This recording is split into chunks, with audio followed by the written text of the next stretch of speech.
Fala pessoal, tudo bem com vocês? A novela Borré no Palmeiras teve novos capítulos. Proposta na mesa, aceite do jogador, mas tem um entravezinho aí que a gente precisa falar sobre ele. Chega mais, eu sou o Chico Garcia, inscreva-se no canal e vamos juntos.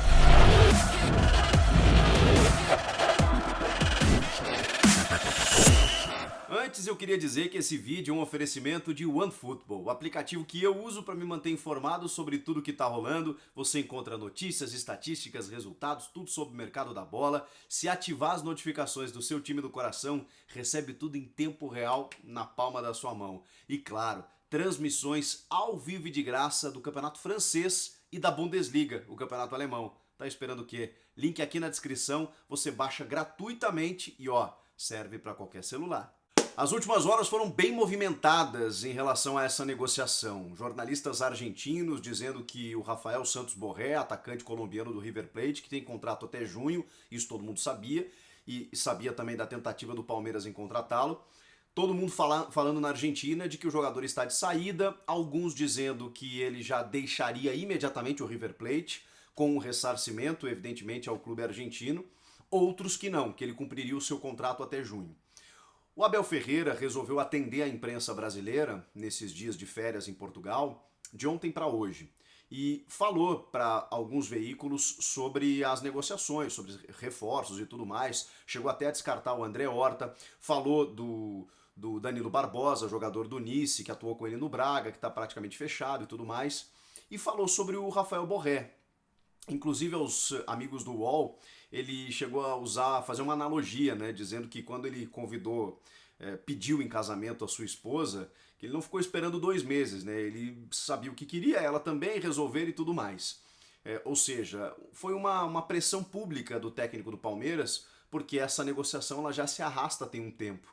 E claro, o Palmeiras queria uma resposta para saber se o jogador queria defender o Palmeiras, se aceitava o projeto do clube e os valores envolvidos. Não são valores simples, a gente falou desde o começo, seria uma operação financeira bem complexa.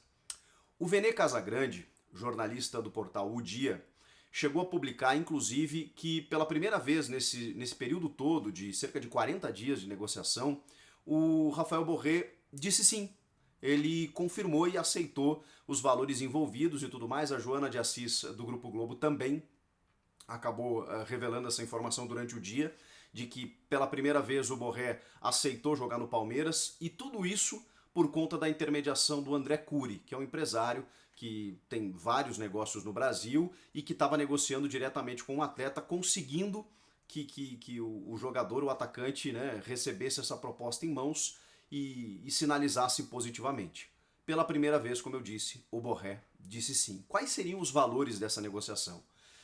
E aí que o bicho pegou. O Palmeiras conseguiu reduzir o valor que o Borré queria pela bonificação na assinatura do contrato, né, luvas, porque ele ficaria sem contrato, liberado a partir de junho, e pedia 5 milhões de euros, um valor muito alto, até mesmo para os padrões de um grande atacante, com idade, 25 anos, com mercado na Europa e tudo mais. Ele detinha ainda 50%, detém, né, até o meio do ano, 50% do contrato com o Atlético de Madrid. Até junho, ele cumprindo esse contrato com o River Plate, se o River não renovar e não ressarcindo o Atlético de Madrid, ele fica livre no mercado. Por isso que ele está pedindo luvas mais altas, né? Porque aí o clube não vai precisar, o clube que o contratar não vai precisar pagar nada para nenhum clube, vai pagar diretamente para ele. O Palmeiras conseguiu reduzir esses 5 milhões de euros para 3 milhões e meio, que dá um pouco mais de 21, 22 milhões de reais, dependendo da cotação. Só que a operação inteira, ela envolve 70 milhões de reais. E eu vou tentar explicar para vocês. Essas luvas de 21 milhões de reais, elas seriam pagas em 18 parcelas, em 18 meses, 1 ano e meio. Você dividindo isso, dá um valor na casa de 1 milhão e 100 mil, 1 milhão e 200 mil. Isso só de luvas, nesses 18 primeiros meses do contrato.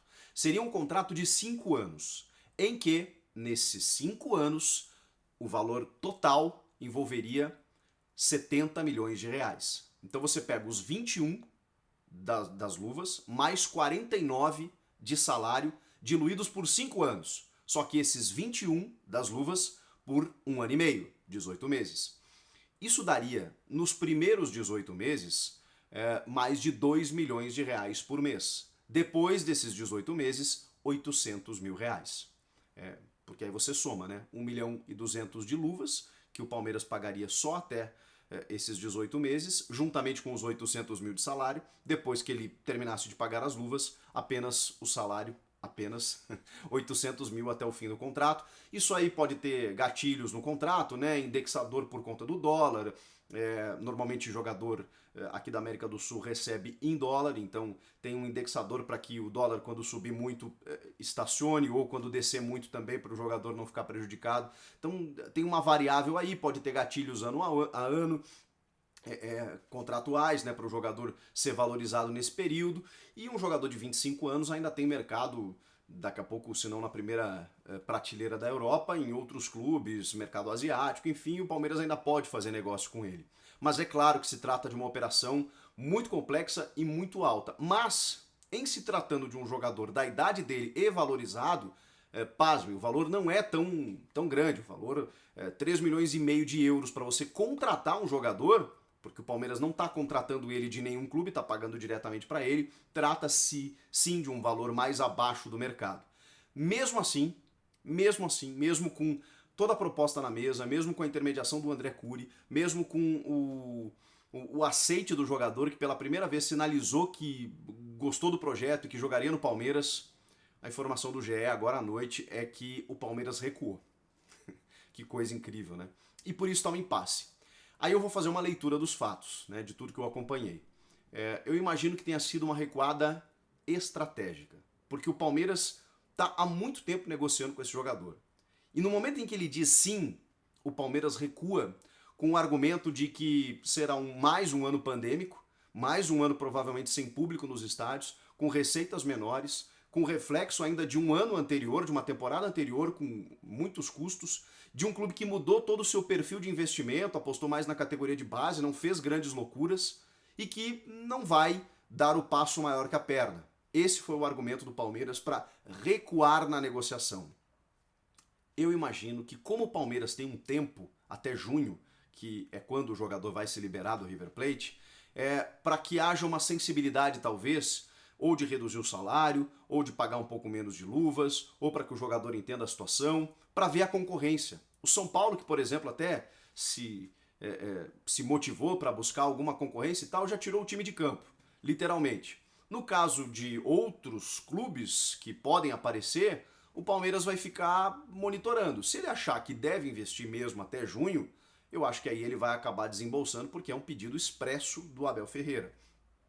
Ou pintou de última hora um reforço de algum outro jogador que o Palmeiras esteja especulando, monitorando e que haja a possibilidade de contratar. E aí o Palmeiras, opa, não vamos investir aqui, vamos investir ali. Porque tem outros jogadores no radar.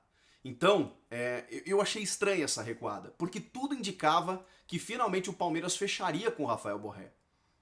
Até porque o jogador havia aceitado a proposta do Palmeiras, que conseguiu reduzir daquele valor inicial. Ainda um valor alto? Sim. Abaixo para os padrões de um jogador do nível dele? Também sim. Mas a gente está vivendo um período bem diferente, né? Um período delicado, em que eu entendo os clubes terem uma gestão um pouco mais cautelosa.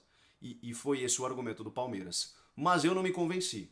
Aí eu vou dar minha opinião para vocês. Eu acho que foi uma recuada estratégica de mercado para sinalizar do tipo assim, olha só, a gente quer, mas também a gente não quer fazer loucuras e você tem que querer também aquela coisa toda, né? Aquele jogo de você vai, eu tô há dias tentando te contratar. Aí agora você diz que sim, aí eu já prefiro pensar duas vezes. Eu acho que é isso que tá pegando. Ou realmente o Palmeiras encontrou um outro jogador para poder contratar no nível dele, quem sabe? Isso a gente vai ter que aguardar. Mas como ele tem contrato até junho, o Palmeiras ganhou um tempo. Eu acho que essa novela, que teve novos capítulos, ela ainda não acabou. E vocês? Comenta aqui embaixo, inscreva-se no canal, eu volto na próxima. Tchau!